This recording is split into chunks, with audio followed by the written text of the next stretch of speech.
Joining me now is Democratic Congressman Eric Swalwell of California. Thanks so much for joining me this afternoon. I just want to start My with pleasure. What is happening in the House. How do you explain to people who haven't been tracking this closely what is going on in the House right now? Kevin McCarthy is a spectator speaker. He may have the title, but Donald Trump and Marjorie Taylor Greene and Matt Gaetz, they all share the job. And the problem is that McCarthy is only worried about his own job and keeping it, and not the jobs of your viewers, the millions who will be affected if we don't pay our troops, if we don't pay border agents, if we don't pay air traffic controllers. And so McCarthy could simply bring forward the same legislation that Senator Schumer and McConnell have worked on in the Senate that President Biden would sign and be an adult and put the country first, and we would fund the government before funding ran out. But instead, the House Republicans are failures. They are the failures. They've failed to govern, and because they can't govern, they've failed to fund. And because they can't fund on every core area where we need government, they're going to fail to protect. They're the failures, Jen. Now, we are just 6 days away here. It's such an important point. The Senate has already passed these funding bills, Democrats and Republicans. Do you have any level of confidence we can avoid a shutdown at the end of this week? If Kevin McCarthy puts the country ahead of his own job, yes, we can do that. And by the way, I would like to think that this isn't the only job the guy could get, that if he lost his job because he did the right thing, he'd be rewarded and there'd be something better in the future. But if he's only looking at this through the prism of how do I stay in power, well, he can buy himself another day, another week, another month, but it comes at the cost of Americans, Americans who will suffer if the government is shut down. So I'm not too optimistic. He'd have to do something that he has not done before. But Democrats, we're working for working people, and we have shown on raising the debt ceiling and paying America's bills that if he wants to come to us for votes, we'll be there to deliver the votes. There are legislative maneuvers that could force a vote to the floor involving Democrats and some Republicans. Do you think that's where we're at? Is that a likely possibility at this point? Unfortunately, it may come to that, Jen, and that's called a discharge petition, a very Washington wonky word. But it would require Republicans crossing over. Some of them have already said that they may be willing to do that, and so on funding the government, on keeping Ukraine in the fight. It looks like that may be kind of the firewall against the chaos that McCarthy and MAGA Republicans can bring to us. I wanted to ask you about Donald Trump's role here. He obviously has no official role in the House operations, but he's clearly pulling strings behind the scenes. He posted on Truth Social in part, quote, "This is also the last chance to defund these political prosecutions against me and other patriots." That's not how it works. But what do you make of his demand and his role in this chaos? Yeah, Donald Trump and McCarthy and the other pro-insurrection Republicans have never accepted Joe Biden as the president. They tried to run and incite and inflame an insurrection that failed. They voted to acquit the insurrection when we brought forth impeachment proceedings in the House and the Senate. Many of McCarthy's folks go to the January 6 prisoners and visit them to give them comfort and aid. And so they've never accepted President Biden as a legitimate president. And this week, even as we are hurtling toward a shutdown, they'll hold impeachment proceedings, which is just a continuation of the insurrection. And so this is all about just putting Donald Trump in charge. The House, unfortunately, has become a law firm with just one client, Donald Trump.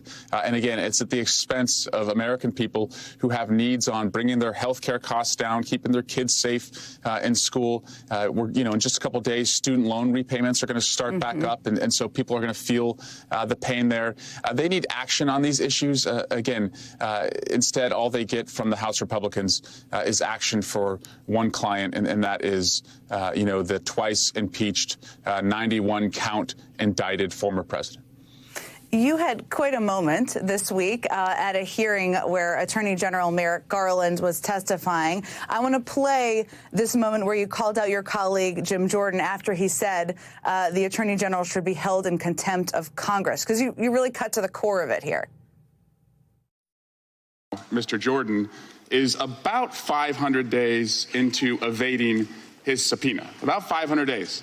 So if we're going to talk about contempt of Congress, let's get real. I mean, are you serious that Jim Jordan a witness to one of the greatest crimes ever committed in America, a crime where more prosecutions have occurred than any crime committed in America, refuses to help his country, and we're going to get lectured about subpoena compliance? Mr. Attorney General, you are serious. They are not.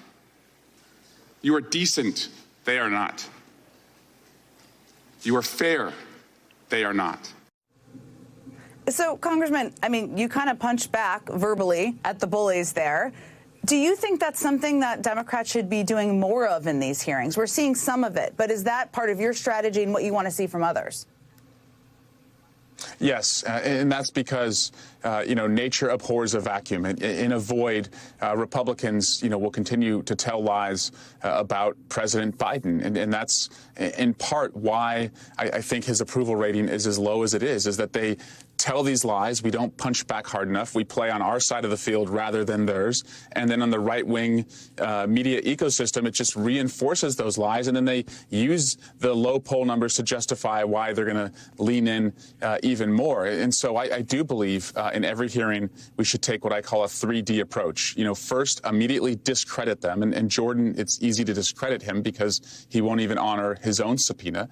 Two, to debunk any of the claims that they're making that are false. Don't chase every single one of them, but the substantive ones that could really, I would say pervert the truth, you have to debunk those, and then always pivot to what we have delivered and what we will deliver, in a new majority in the House under President Biden and a majority in the Senate. So discredit, debunk, and always deliver. And I think that plays on their side of the field rather than being on our heels on our own. That's some pretty good advice. Hope people listen. Before I let you go, New Jersey Senator Bob Menendez was charged with bribery this week. I know you've said you're waiting to see how your New Jersey colleagues respond, but Governor Phil Murphy, a majority of the House Democrats from New Jersey, have already called on him to resign. So do you think he should resign?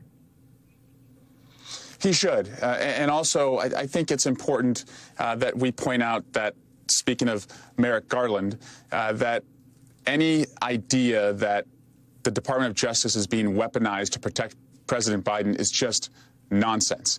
This is the chairman of the Foreign Relations Committee, one of the most powerful positions in government, and Merrick Garland is moving, with his Department of Justice to indict this senator. And so this just shows that the rule of the law applies to everyone, whether it's the former president, whether it's the current president's son, or whether it's a Democratic senator. But in the same spirit, I would really love to see my Republicans, who like to get all high and mighty whenever something happens to Democrats or like to make these accusations against Merrick Garland, call on George Santos to resign, who's actually admitted to almost everything that he's been charged with, and to call on Clarence Thomas to resign, who day after day we learn more and more about people who have come before the court who have invested millions in Clarence Thomas and his family and his livelihood. So, again, it seems like Democrats are the only ones who are consistent and care about the rule of law applying to everybody. And again, I hope that your viewers and voters recognize that when they have to make decisions about who should be in charge. Congressman Eric Swalwell, I know from having little kids myself, you have a busy Sunday of soccer games and other events ahead. Just Thank you so much for taking the time. Pure chaos, exactly. Thanks. My pleasure. Thank you.